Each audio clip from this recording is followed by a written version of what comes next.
আজকে আমি কথা বলবো ডেনমার্ক নিয়ে। ডেনমার্ক কি আসলেই সুখী দেশ? 2024 সালের ইন্ডেক্সে দেখা গেছে ডেনমার্ক সুখী দেশের তালিকায় বিশ্ব 2 নম্বর। এখন কথা হলো কেন এটা শান্তিপূর্ণ দেশ? প্রথম কথা হচ্ছে এখানে মানুষগুলো যদি আপনি দেখেন তাহলে এরা হচ্ছে পুরো ডলের মতো সুন্দর। যেমন তারা দেখতে সুন্দর, তারা ব্যবহার ভালো, তাদের চিন্তাধারা এবং নৈতিকতাও খুবই মার্জিত বলা যেতে পারে। এবং যদি আমরা টাইম মেনটেনের কথা বলি, এখানে মানুষগুলো টাইম মেনটেন করে চলে। এবং দেখা যায় যে আপনি এখানে বাসে যান, ট্রেনে যান, যেটাতে আপনি চলাফেরা করেন সবগুলো টাইমলি ছাড়বে।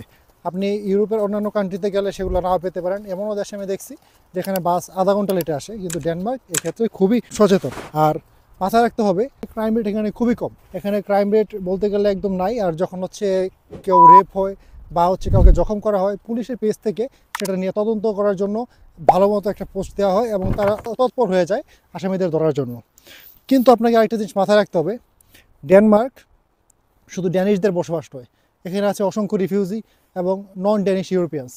আমি বলতেছি না ওরা হচ্ছে আপনার এই জার্নিটাকে, ইউরোপ জার্নিটাকে একদম খারাপ করবে। তাদের মধ্যে অনেকেই আছে যারা হচ্ছে ড্যানিশদের মতো ভদ্র, সভ্য, নম্র না। আপনি বাংলাদেশ যেই কারণে ছাড়ছেন, অনেকে হচ্ছে টাকা পয়সা কামানোর জন্য ছাড়ে, অনেকে লেখাপড়া করানোর জন্য ছাড়ে, অনেকে পরিবেশের জন্য ছাড়ে এবং ভালো একটা নৈতিক পরিবেশের জন্য ছাড়ে।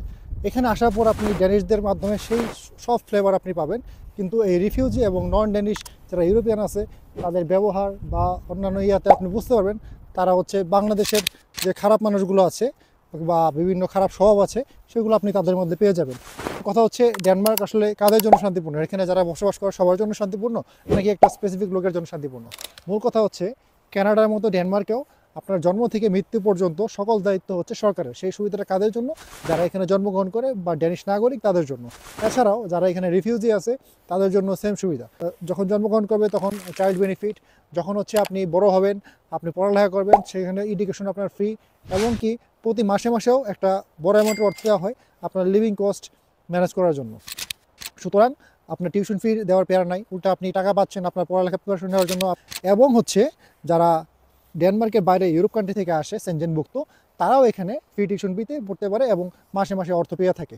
এবং আপনি পড়ালেখা শেষ করে যখন আপনি চাকরি পাবেন না, চাকরি না পাওয়ার সময় আপনাকে হচ্ছে ওরা বেকার ভাতা দেবে এবং হচ্ছে আপনি পেনশনও পেয়ে যাবেন যখন আপনি বৃদ্ধ হবে। সুতরাং তাদের জীবন হচ্ছে এখানে খুবই চিল এবং হচ্ছে তাদের কোনো টেনশন করতে হয় না কোনো কিছুর জন্য। ফেলোয়ার ওর সাকসেস যেটাই হোক লাইফে, তাদের কোনো টেনশন নাই। সুতরাং এটা এই তিন গোষ্ঠীর জন্য ডেনমার্ক খুবই শান্তিপূর্ণ একটি দেশ। এখন কথা হচ্ছে ডেনমার্ক আসলে আমাদের জন্য কীরকম? আমরা যখন বাংলাদেশ থেকে ইউরোপের যে কোনো কান্ট্রিতে আসবো, এই বাংলাদেশের মধ্যে একটা অনুন্নত বা হচ্ছে যেখানে মানুষের ম্যানার নাই, মানুষের বোধশক্তিও সেরকম না, বা হচ্ছে বিহেভিয়ার সেরকম ভালো না, সেই দেশ থেকে যখন আপনি ইউরোপের যে কোনো একটা দেশে আসবেন, আপনার কাছে এটা খুবই ভালো একটা দেশ মনে হবে। এমনকি আপনি যখন ইউরোপের যেগুলো গরিব কান্ট্রি বা উন্নত কান্ট্রি সেগুলো আপনি যাবেন, মনে হবে Denmark is the haven in the earth. এবং কথাটা সত্য এই কারণে, আপনার এখানে খাবারে কোনো ভেজাল পাবেন না, পরিবেশ সুন্দর, জলবায়ুটা মানে ওয়েদারটা খারাপ, যে কোনো সময় বৃষ্টি নামে, যে কোনো সময় তুষারপাত হয় বা বাতাস অনেক জোরে জোরে বইতে থাকে।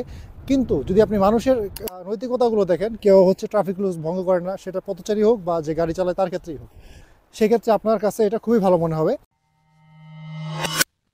কিন্তু আমাদের জন্য যেটা অসুবিধা এখানে, আমরা কেন শান্তিতে নাই? যখন আপনি কম্পারেটিভ চিন্তা করবেন, আপনি যখন স্টাডি করতেছেন, স্টাডি অবস্থায় আপনাকে টিউশনি ম্যানেজ করতে হবে, সেটা জেনে আপনি আসছেন, আপনি সারাদিন পরিশ্রম করে টিউশনি ম্যানেজ করবেন। কিন্তু আপনার যেগুলো কম্পিটিটর, ড্যানিশ বলেন, নন ড্যানিশ ইউরোপিয়ান বলেন বা হচ্ছে রিফিউজি বলেন, তাদের কোনো টিউশনি বিয়ার করতে হচ্ছে না, সুতরাং তাদের কাজে কোনো প্রেশার নাই। আমাদের এরকম একটা ওয়েদারে আপনার রাইডিং করতে হচ্ছে এবং রাইডিং করে আমরা হচ্ছে আমাদের টিউশনি ম্যানেজ করতে, যেহেতু আমরা রিফিউজিও না, আমরা ড্যানিশও না। সুতরাং রুলস রেগুলেশনগুলো এখানে এরকম। আপনার যারা কম্পিটিটর বা হচ্ছে আপনার সাথে যারা স্টাডি করে, তাদের সাথে আপনার আসলে আমাদের কম্পিটিটররা লেভেল প্লেয়িং ফিল্ড না, যেটা সহজ কথায় বলতে পারি আমরা। তো ডেনমার্ক সরকার এত সুবিধা দিচ্ছে সবাইকে, সে আর্নের জায়গাটা কোথায়? আর্নের জায়গাটা হচ্ছে ট্যাক্স, হাই ট্যাক্স এবং হচ্ছে ব্যাট। প্রতিটা পণ্য আপনি এখানে কিনতে যাবেন, শপিং মল বলেন বা অনলাইন শপ বলেন, যেখান থেকে কিনেন, আপনার 25% ভ্যাট দেওয়া লাগবে। মানে হচ্ছে আপনার ল্যাপটপের দাম যদি আপনি 12,500 দিয়ে কিনেন, মূল দাম এটা 10,000 এবং সরকার নিচ্ছে 2,500, এবং সেই টাকা দিয়ে সরকার হচ্ছে কন্ট্রিবিউট করতেছে বিভিন্ন উন্নয়নমূলক কাজে। এমনকি আপনি যে ইনকাম করতেছেন আপনার চাকরি থেকে, সেখান থেকে 100 টাকা কামালে আপনার 38% ট্যাক্স কেটে নেবে এবং হচ্ছে লেবার কন্ট্রিবিউশন হিসাবে আরও 8%। মানে আপনার বেতন যদি 100 টাকা ঢুকে, 40 টাকা তৎক্ষণাৎ সরকার কেটে নেবে। সেটা হচ্ছে এখানে রুলস।